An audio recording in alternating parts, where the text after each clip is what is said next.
Hello everyone, कसं काय पाऊस पाणी तिकडे? इकडे तर रेड अलर्ट जाहीर केला आहे काल आणि आज सुट्टी आहे आणि आज कलेक्टरने सुट्टी जाहीर केलेली होती.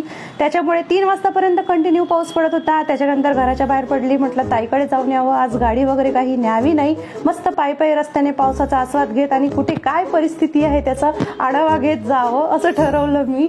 बघू शकता रस्त्याने पूर्ण पाण्याचे डोबरे भरून आहेत. शेळ्यांना आणि गाई म्हशींना सुद्धा शिक्षक असतो, जसे आम्ही विद्यार्थ्यांचे शिक्षक असतो त्यांना ते फॉलो करत असतात. आणि मला वाटते सगळ्यात जास्त आनंद जर पावसाळ्यात कोणाला होत असेल तर गाई गुराढोरांना आणि शेळ्यांना, कारण हिरवं मस्त गवत खायला मिळते ना. आणि हा नाग नदीचा नाला बघू शकता किती ओसंडून वाहत आहे.